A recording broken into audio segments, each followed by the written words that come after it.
more on the show this morning.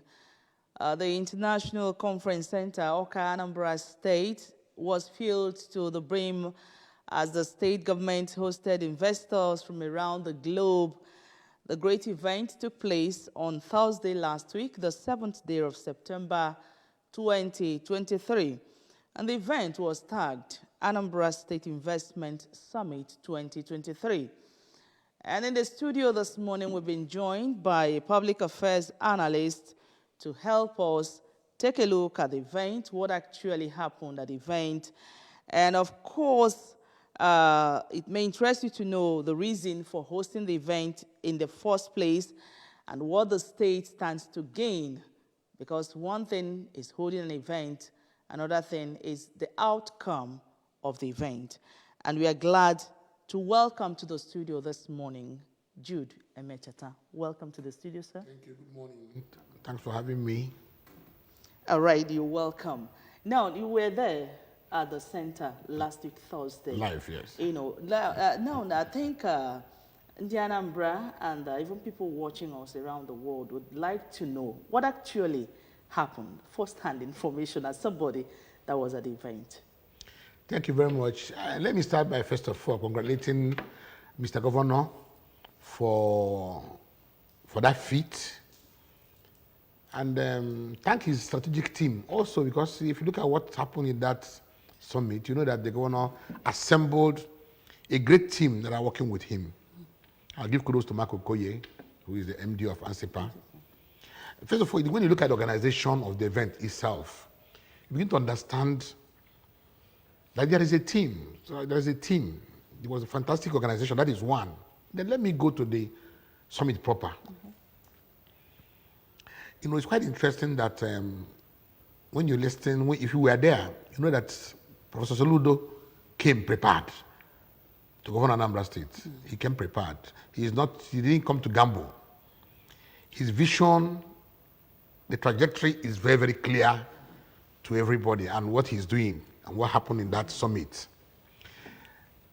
You know, the summit was about for 4 or 5 hours. It's not something we'll discuss in this studio in 15 minutes, 20 minutes. I know, so let me just take the bits. Preamble. Let's have a formulate of what happened. Now, I think his first statement was he doesn't want Anambra State to be a departure lounge.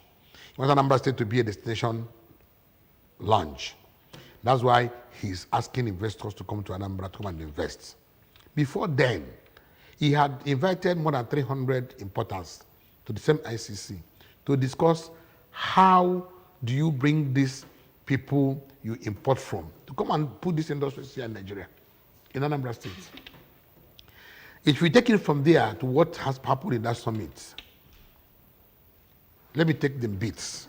Let me take for like agriculture. He said he discussed with the Chinese ambassador so that they can start a mushroom farm in Anambra State and then export. If you get the import of that, because mushroom is a big product that is sold both in Europe and in Asia, because they eat mushroom much more than we do here. So if we have a farm of mushroom and we now export it to Anambra, a lot of foreign exchange comes to Anambra. This running to Abuja every month, asking for FAC money and all that, we begin to drop down. We begin to use what we have in Anambra State to live. Then the coconut and the palm, a lot of people are not seeing the benefits now. In the next 3-4 years, you begin to see that off-takers will be around to take this coconut from you, take the palm kernel from you, and take the oil, refine them, and take them out. So these two products in agriculture is going to make Anambra State an agricultural hub in Nigeria, because we are doing what others are not doing. We're not doing cassava. We are doing cassava anyway, but not as much. Yes. And that's why he said when the Afroism people were talking about the MOU of 200 million so that they can also help us get the export emporium, you begin to understand that they have prepared the trajectory from where these products will be done and go to the export emporium. From there, it goes out of the country. Because that's the emporium is a kind of a trade center where people will come and buy off these products. So, for agriculture, what he has planned for agriculture is superb, because what we need to make Anambra State a livable place is to have enough money to be able to do some infrastructural work in Anambra State. So that is for agriculture. That's for me. That's what I got in the whole thing for agriculture. Then there was something he said about a rail line. And when he was talking about rail line, somebody... Intracity. Intracity, yeah. Intracity. That is Oka, Onitsha, Nnewi, Kulobia. Now, if you do this, by the time you get from Oka to Onitsha, you would have traversed through some towns. Communities. And if you do that, there will be some stopovers in some places where you can pick up agricultural products that you take down to Onitsha. Then when you get to Onitsha, some of these traders who buy goods and begin to look for trailers and all that to move them, they don't need to do that anymore. What they need to do, buy their goods, run at the rail station, it moves from Onitsha to Nnewi seamlessly. From Nnewi to Kulobia. You know, so I was wondering how are you going to do it. But when I now saw that he had brought a company to do the feasibility study, I've been the biggest problem for Anambra State. Feasibility study, I've been hearing about rail line in Anambra State for a very long time. But when I now saw that he brought a company, he has paid them, commissioned them to do a feasibility study on how this rail line is going to run, and gave them 6 months to bring in there, you know, I was taken away. I said, oh, that is it, because that is the only way you can go. So that's why I said that Soludo came prepared. Sorry, I'm just calling him Soludo. He's Mr. Governor, but it's easy for me to just call him Soludo so that people will understand where we are going to. I'm not coming to do a sing song for him, but I'm trying to say the real things that are happening in Anambra State. So if this rail line comes on, all that is in my mind is employment for our youths. All these things. I was even coming to that, you know, where jobs are. That is, because when you do this farm and begin to do export emporium, our youths will get employed. That is the most important thing, because right now what is happening is that every government comes, the youths will line up. Give us SA, give us SSA, give us this, give us that. No government can employ 500,000 youths in government. It's not possible. So what he's doing, these investors come in. If these investors come in and begin to invest, begin to build up these industries, Kojo, he went to Kojo to go and do the groundbreaking ceremony. And Kojo said in 6 months, they will start manufacturing here. At least, there's no way Kojo won't take at least 50 to 100 people in employment in that place. It takes some people out of the streets. So what he's doing, what this investment to me is all about, is to have this industrial hub, automotive hub, in Akwi headed to Oga. That Afrexim said, we are putting down $200 million to get this into work. Oh, all right. In all this, you know, one thing is proposing to do something. You know, do you think the timing is apt for Anambra and, of course, the government of the day? The timing. Do you think this is the appropriate time to? The man is just 1 year and some months in office. Okay. 1 year and some months in office. So as we talk, this is the right time, because investors have watched him for 1 year. I said, this man serious? They found out that he's serious. So this is the right time for him to say, come and invest. Come and invest. And he said enthusiasm, you know, when Afrexim said, we are signing MOU for $200 million with you, that Afrexim is not, they're not a joking company. They're not a joking financial firm. So if they did that, that means we can comfortably believe that the automotive industry is going to take off. And if it does, for goodness sake, a lot of our youth will be off the streets. That's because that's my own thoughts about all these summits is the employment that is going to come with them, Okay. the investment. Then if you do the automotive hub in that Akwi head, a lot of things will be there, a lot of things there. The value chain there is so enormous that I don't know. It's good. Somebody visualizes it very well, sees it what it's going to be like, because in that place you have both eateries, you have both people who are into welding, have people who are into so many things will be there. Okay. So people will get employed. People who are skilled in certain things will be there to give their services to the people who are going to stay in that automotive. All right. industry. Now, let's look at the signing of MOU, because growing up as a Nigerian in Nigeria and as an Anambra in Anambra State, a lot of times we've seen MOU being signed, and they never came to fruition. and most of these plans are so wonderful, so beautiful that when implemented, even the blind will feel it.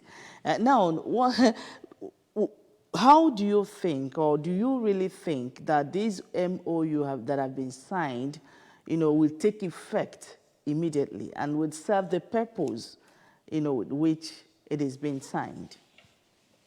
I've been around, and I can tell you. That's why I asked you the question, because Yes. you were in the previous government. Yes. So, And I know that so many of these MOUs, government defaults most of the time. okay.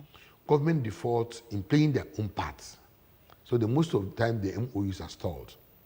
But in this particular matter, governor said something. Professor Busturudu said something. He said, every MOU that I'm signing, these 19 MOUs that I'm signing, they are all backed by funds. And the funds are available in the bank.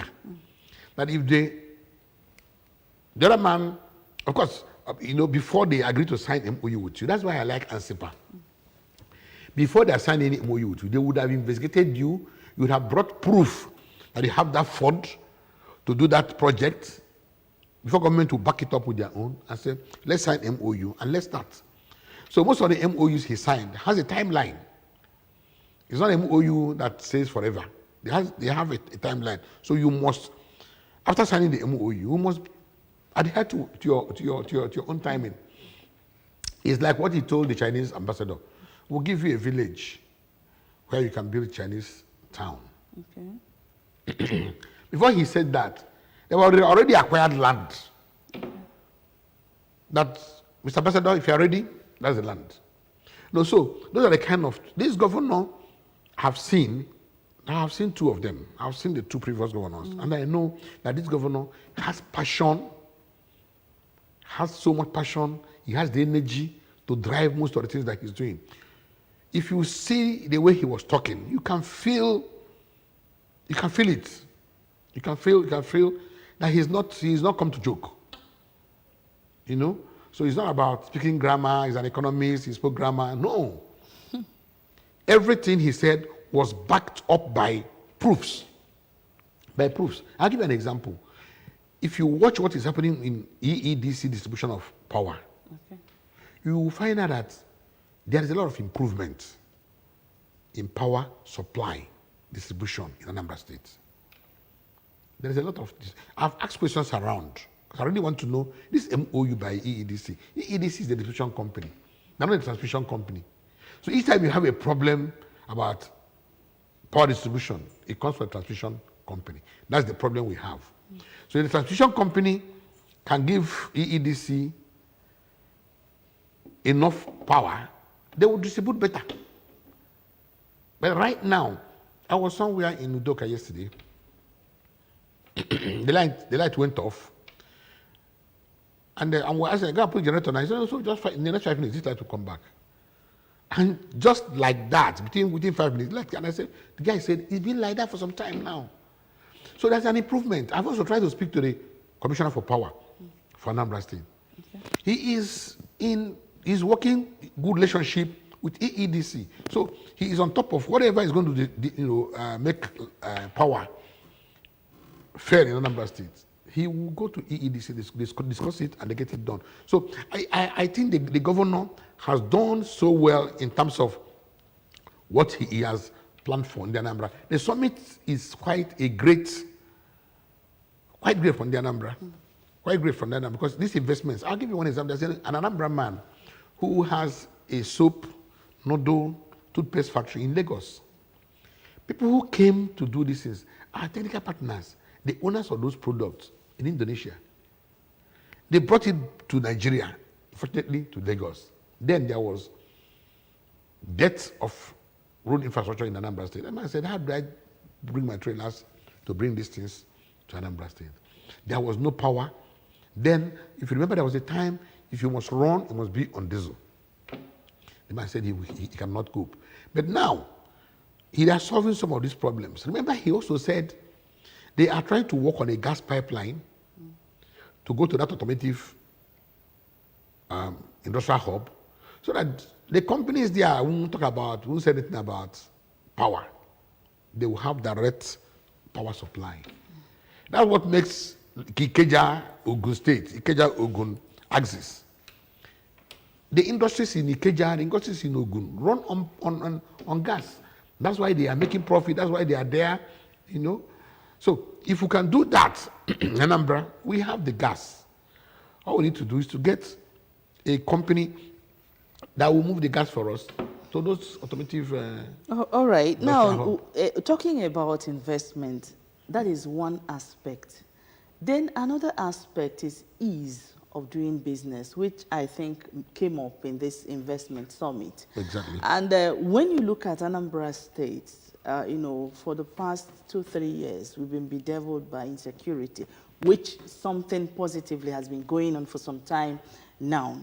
Then, and apart from insecurity, we have these people, especially you see them mostly in Onitsha. You see people that block the road, that will put a nail under your vehicle. I've been in an event where it was discussed extensively. That's Manufacturers Association of Nigeria. We're actually talking about it, what could be done, so that these things, there could be proper channel of collecting IGR, and than harassing people the way they harass on the roads. And of course, what do you think the government can put in place, for ease of doing business, so that when these investments begin, it could thrive in Anambra State? And I from all I have found out is that the government is as worried as we are all.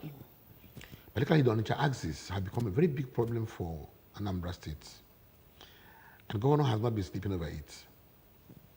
Because I went to Onitsha some few days back for a meeting. I went to Onitsha for a meeting. And on our way back, we had to go and turn at the bridgehead and drove through Opiweka. And I told the driver, let's go through Owerri Road. Let's even know what is happening in this area. Because of manpower problem, I can tell you some of these people who are doing this thing are not government officials. They're not government officials. Because we purposely stopped somewhere and some people rushed us. And when they came and they said, let's see your permit. I said, permit for what? I said, oh, your motor is a Hilux, so you should pay money. I said, pay money for what? Behind us is a vehicle who was also carrying some policemen inside him. So the policemen jumped down. The boys ran away. So these things happen because we don't have enough security on this area, and the governor knows it, and they're beginning to work on it. If you find out now, there is this volunteer youths in Onitsha. They've been there. Yes, they've been there. They've been there. So they are doing so much, but most of the time they work in the evenings because they do some other jobs. Because they are volunteers, they're not being paid. They go to do some other work. In the evening, they come there to see these boys who snatch bags and all that in the area. So it's a problem. But the governor, From all investigations, I spoke to the chairman of Onitsha South, local government, what they are doing, and he's telling me what the governor is planning for that area. And so that means governor knows that's one of the biggest problems that he has when it comes to ease of doing business. But now, ease of doing business for those who need land. Before, if you want a C of O, it could take you donkey months to get them. But now he has brought it down to about 3 days for you to get a C of O. So that's part of ease of doing business. Then the security challenge. Before, we were talking about unknown gunmen. Their influence has dropped so much. Before you can't see policemen having checkpoints on the road because they are scared of being attacked. But now we have them on the road because the powers of the unknown gunmen have been, brought down so much that they cannot do much again on the road. So that security area, particularly on Onitsha. Government is not sleeping over it because I try to make inquiries to find out what exactly is government doing to get this sorted out. And they are doing so much. Particularly if the federal government can get that road, done. So it could be tolerable. Most of the time, this has happened because people get there, they get stuck. They get stuck, they waste time. Then the hoodlums can take advantage of it. All right, you're watching Good Morning Anambra, reviewing the 2023 Anambra Investment Summit here on ABS Television. We take a short break here. Let's feel the pulse of the masses. When we return, we'll be here to see what we can do as Anambra to support what is actually going on in Anambra State for investment to thrive and for Anambra to be greater.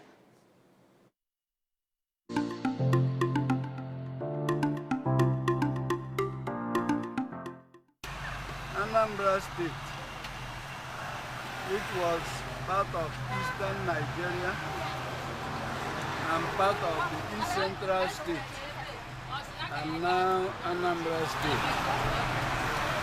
These are places that were very, very investment friendly. I still think that is important. Rehabilitating our roads will make it good and attractive for investors to be here. Another thing is peace. Peace. Peace. It wasn't our nature going about harassing people or doing something that is unfriendly. There must be safety everywhere. In fact, to think of it, the Igbo man is known for being his or her brother's keeper. But this time around, I don't know where the foreigner came from to harass us, to disturb us, put us in a state of fear. So I believe that security is the biggest and the most required state for investment. After security, you have good network of rules and then sincerity among us. We witnessed yesterday the Anambra Investment Summit. So our governor, who is the chief marketer, like what he said, it's a very nice thing and it's a very nice start for us. To make Anambra an investment-friendly state, we will first of all look at the business environment. Government should make sure that the business environment is favorable for businesses to strive here by setting up the road infrastructure, the security architecture, improving the security architecture of the state. We also have a lot of other things like electricity, power. There should be enough substantial power supply for businesses to strive. We need to tackle the insecurity issue because no investor wants to invest in a scenario where lives and properties are not secure. So if that can be tackled, then the small businesses should be empowered. It is through those medium now that the bigger size scale businesses can see that the small businesses are thriving in these places, so they can come and start investing. must start small before we grow big. The government has to do something about the tax. Maybe they can reduce the tax to attract investors. We need to find people that is equal to the task. Because you don't just employ somebody, maybe there are so many people that is looking for a job, but when you give them the job, you will see that they cannot even be able to work it out. When you're employing people, you need physical body able men that can do the work very well, so that there will be no form of leakages.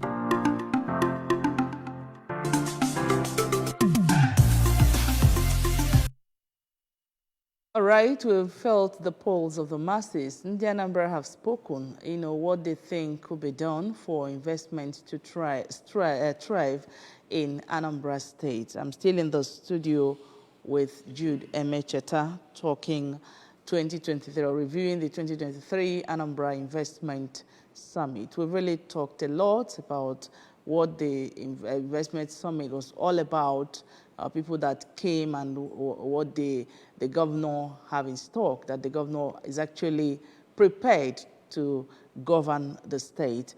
And of course, we've seen some of the challenges that we could see, which is some of what some of the people have actually outlined. Somebody talked about the insecurity, good roads and whatever for investment to thrive. What other challenges do you foresee, because all we are doing is what could be done to see this investment summit succeed? I am just waiting for the rains to be over. Let me see how far they can do this roads infrastructure. Because governor is doing about 350 kilometers of road across the 21 local governments. Okay. And he's just 1 year old. Already people are judging him as if he has stayed for 8 years. But because people expect so much from him, he came with a very high profile. And people thought if he just comes in, he will, with a wave of hand, the whole roads will be tarred. But contractors will have to do these roads. And I'm sure that most of these roads that we are seeing, I hope that before December, Oka, Onitsha, before December, they will be finally commissioned. Then there's this 33 road that leads from Onitsha, GRA to Subwe area. That road needs to, I hear they are working on it. But if they can do that road and ease it off. The governor, don't forget, he is somebody who I understand was spending most of his time in Onitsha during holidays period in those days. Okay. So when he sees what is happening in Onitsha now, he feels so bad. He wants to take it a little away. So I think the road infrastructure thing that somebody mentioned here is quite critical also. Because if you are driving through a place and the roads are dilapidated, you are likely going to be scared that you could be attacked in that place. So but if you have well made out roads, you can run freely and go to where they are going to and then feel secured. Somebody said about power. They should try and, that is the problem we have is the people forgot that they have generating the GENCOs, we have the transmission, the transmission, the TCN, they will have the distributor. Discos. The discos. So if you, the discos, that is EEDC, you don't get power from transmission company, they cannot transmit, they cannot distribute. So it's been a big problem. I think government will really find a way of having our own independent power plants. We can now supply through EEDC to the Anambra. So I think government is also saying something about it. They are planning independent power plants. That's why they said their gas pipeline will also help supply to the independent power plants. So I think with time, we'll get there. Then the insecurity is still a problem in some areas. The flashes of criminality will be everywhere, anytime. All over the world. People go to primary schools in US, shoot people, kill small kids. One other night we drove from Onitsha, from that housing in Onitsha, about 10 o'clock, and we were driving through Oka Road, and we were shocked. that the traffic there at that 9, 10 o'clock was quite high. And my friend came from Enugu, he was asking me, so where is this? Where is the east? But while we were leaving the housing, he was scared. He said, why don't you stay there? I said, no, let's go back to Oka. Let's go back to Oka. So when we drove out and came towards Oka Road, we found out that there was traffic. People were still moving around, and the guy was really surprised. So it's not every time that this is happen. But once in a, when it happens once, social media is around now. They take it to the next level. They do use it to do TikTok. They put it everywhere, and you think it is the way they are sounding it. Every second criminality Event. in Anambra. No, it is not. Okay, now the summit have come and gone. I don't know. Is it going to be an annual or biannual event in the state, or is it just once for all event that has kicked off? Usually, the summits that I've seen all over the world, when you do a summit, you want to look at the outcome of what you have done. Okay. And if it needs a follow-up, maybe I give 1 or 2 years, again, you do another summit to tell the world, this is what we have, this is what we have done, this is what we are asking for extra to be able to do much more in the state. So I see this this summit, so that might come up again, but I don't think it's going to be a yearly thing. Okay. I don't think so. I don't see any wisdom. But it's necessary to be done again. Yes, sure, because this summit was for investors to come. Other people will now want to know, these investors that you have called, did they come? So in the next summit, you can now showcase what the success story. The success story. Okay. So other investors who are like, are we sure? Are we not sure? Can now say, oh, something is happening. Something is happening. Let's go there.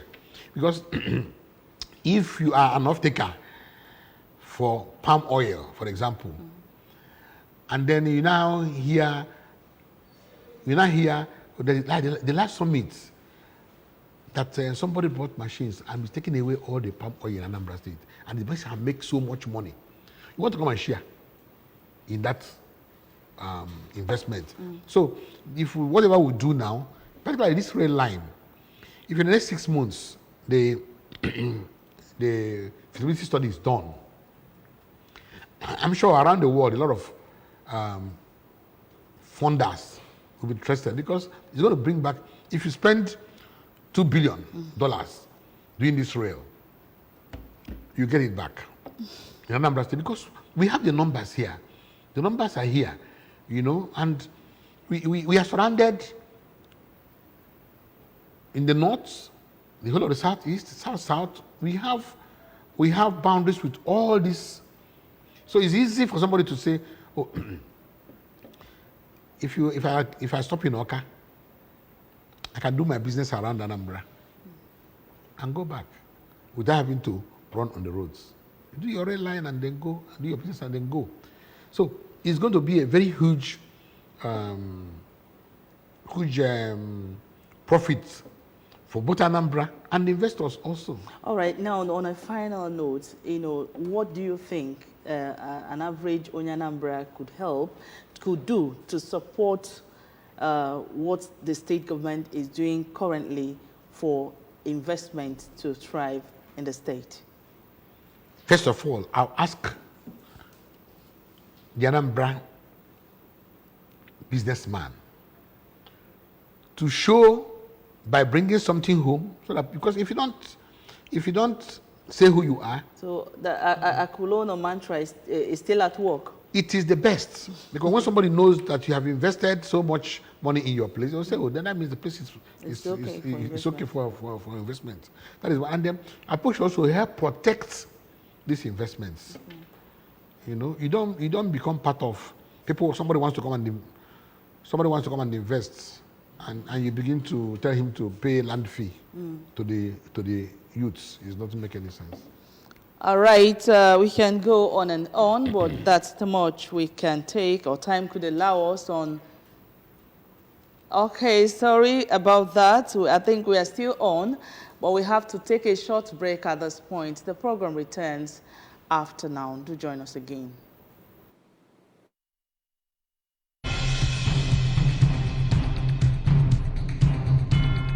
Great news for Anambra Broadcasting Service ABS audience. You can now watch ABS television through any of these ways. Buy a terrestrial antenna and connect to your television. Search ABS Channel 24 Oka or ABS Channel 27 Onitsha. Install StarTimes cable decoder and search ABS Channel 113. Install Metro Digital cable decoder and search ABS Channel 29. Watch ABS TV on your smart TV or smartphone by downloading Anambra Broadcasting Service app on Google Play Store. Also watch via ABS Facebook page at ABS Radio Television and ABS YouTube page at ABS Television Oka. ABS TV is now also on satellite. You can watch us from anywhere in Nigeria and other African countries. Simply install ViewSat TV decoder or any other free-to-air decoder and tune into channel 0031. Whichever option you choose, stay abreast of breaking news, documentaries, children's shows, talk shows, comedy, sports, movies, and lots more on your darling TV station. For adverts and program sponsorship, contact 0803 388 8526 or 0806 883 9902.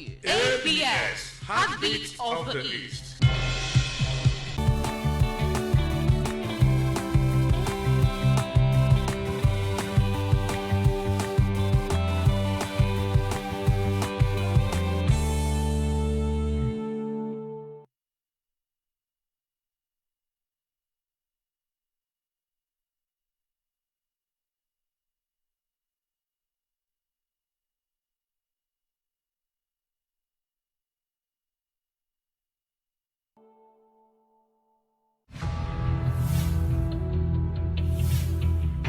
On assumption of office, Mr. Governor Professor Charles Chukwuma Soludo declared a state of emergency on roads in Anambra State.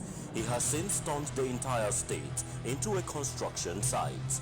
Within 10 months in office, over 270 kilometers of road have been flagged off and contractors paid 30 to 50% upfront.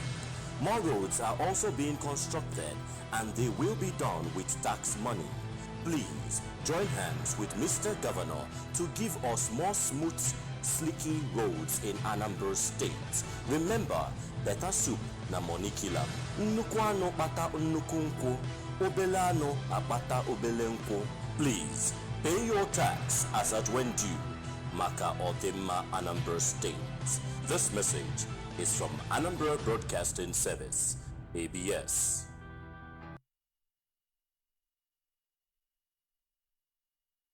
All right, you're welcome back to the studio. We're still reviewing the 2023 Anambra Investment Summit. I'm with Jude Emecheta in the studio. We've really talked a lot, and of course, we have roles to play as Ndi Anambra to support what is happening for investment to thrive in the state. And at this point, I think it will be important to mention some of the some of the things that will be done or some of the things, conclusions that were made in this investment so that some of our people will know that actually their communities are involved in what is happening. Something like this Inco Farm, Inco Agro-Industrial Park by Inco Farms. And there is this, I think, okay, on a River Port, by Universal Elysium Limited, Nene Water Scheme. So something like that. You know, when we mention some of these things, let the communities be aware that my community is amongst, let them stand to their feet to know that they have to protect their things, that it is coming to our side. And that way, other communities will be aware that these things are closer. And of course, everybody will get interested and of course, do one or two things to protect the investment that will come around them. Yeah, let me also say that the Ndeni water scheme is championed by Ndeni people. Okay. Government is just partnering with them, but it's championed by them. Government was trying to encourage other communities. Come up with something, government will partner with you. You know, take up a school in your place. Take up one project in your place. Let the community come. You know, the Igbos are always known for Igobike. You know, I remember that before this time around, like in my place, all the schools in my place were built by either individual or partnership. We can replicate such things again. Now, this time, government is saying, we're part of what you're doing. So if you said this project will cost us 100 million and the community is able to raise 50 million, you can go to government and say, look, government, we have 50 million. Can you give us 50 million to do this project? So government is trying to let people understand that we can partner with you in most things that we are doing. Even the roads. The roads can be cost, they can cost the road. And the community can say, look, we have a good part of the money to do this road. Government come and partner with us, and government will be part of it. So the Onitsha River Port, we hope that there will not be any story. That's the federal government. We hope that there will not be stories about it, because they have told us the barges can now come into Onitsha. I mean, that is if the ship comes to a Warri or thereabouts, barges can now bring it down to Onitsha. The people are also looking at what is the cost for you to import something. It goes to Warri, then the bag takes it off. The badge will also be paid. Won't it take up the cost of the product to be high? I don't know that the British government will look at it again and see how best they will do it and get it done. We're talking about what communities can do. I'm aware that some estate people have been given lands to go and build up structures that people can buy off or rent and live. And when they got there, the community say you can't build anything. All right, okay. I think there is a call that came in, but it has okay. And the people said you can't build. So sometimes the communities are also the problem that we have in Anambra State. You come, they say you want to take up their land. I'm from Ozobolo. Our industrial park, I've been giving that to more than 10 companies. And each time they come, one story comes. Each time they come, one story comes. The last one, they say, oh, Obiano gave it to one of his friends. The community said, no, you can't build. How much did you pay to get that land? If you pay 6 million, we'll refund you. But meanwhile, you have not planned anything as a community to do in that place. So I think the community should also encourage investors to come. Knowing fully well that instead you ask them for some shares out of what they want to build, so that community can benefit from it, instead of chasing them away completely. So the communities have a big role to also play. The communities also need to help put security in that place. Because if the investment is protected, it thrives, it brings more investments to that area. We don't have a bank in my place. We either go to Newi to go and get funds from the bank, or this POS. But that's not the right thing to do. But because there is no industry that the bank can say, when we open this, we can generate funds from here, we can get funds from here and there. So the communities have a big role to play. Then many people, governor praise them, and then he mentioned one or two places that people are really working very hard to get things done.